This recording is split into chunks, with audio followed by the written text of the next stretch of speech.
سێمین دیداری پزیشکانی ددانە لە سلێمانی. ئەم ساڵ دیدارەکە جیاواز لە ساڵانی ڕابردوو بەڕێوە دەچێت.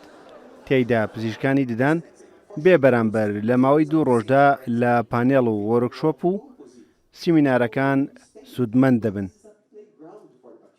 زیاتر لە 1800 بەشدار بوو لە پزیشک و لە خوێندکارانی کولیە پزیشکیەکانی ددان بەشداریان کردووە لە دیداری سلێمانی زانستی سێهم. بۆیە دیداری زانستی سلێمانی سێهم تایبەتمەندێتی و تامێکی خۆی هەیە جیاوازتر لەوانی پێشووتر کە بەشداریکردن تایە بە پارە بۆ ئەمان بێ بەرامبەر بووە. ئەو حەو پەنەڵە هەر پەنەڵێکی بەلای کەمەوە 5 بۆ 6 توێژینەوەی تا پێشەشەکرێت لە بوارەکانی چاندنی دانا، لە بوارەکانی ڕاستکردنەوەی دانا، لە بوارەکانی سەرکردنی دانا، لە بوارەکانی نەخۆشەکانی پووک و دەوروبەری دانا، لە بوارەکانی پڕکردنەوە و چارەسەری ڕێگی دانا.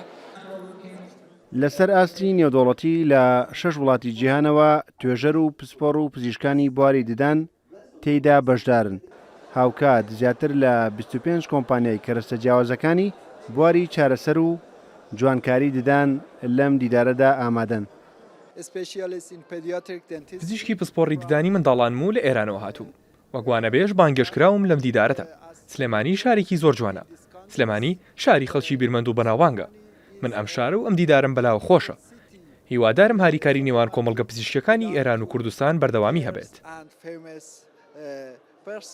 ئێمە وەکو شەریکەی ڤانست کۆمەڵە شەریکاتێک وەکالەتمان لەلایە یەکێک لەوانەیە کە شەریکەی مدت ئەسکانەرە ئەوە قالبی دیجیتال وەرەگرێ پێشکەوتنی قالبی دیجیتال لەسەر تاسەری جیهان. هەروەها مەوادی ئیتالیمان هەیە لە بۆ چاندن کە وەکالەتیش ئەویش یعنی پێشکەوتترین وەکالەتە. شەرکەی ڤایتال ئەلاینسە اختصاصی خۆمان بە هی ددانە، یعنی مەوادی ددان چواردە وەکالەتمان هەیە هی هەموو عێراقا. بەڕاستی اشتراکمان کردووە لەم مؤتەمەرە، بەشداری ڕیمان کردووە لەم مؤتەمەرە بۆ بەشت با بڵێن تەتویری شتەکانی تعلیمی یەکەم شت لە کوردستان خاستەن لە سلێمانیە.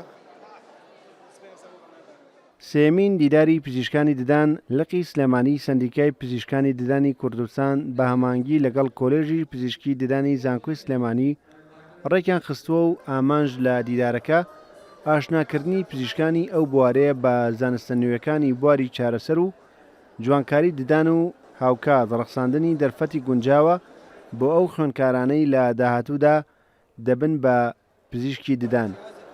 ڕێبازیوە کورسات نیوز سلێمانی.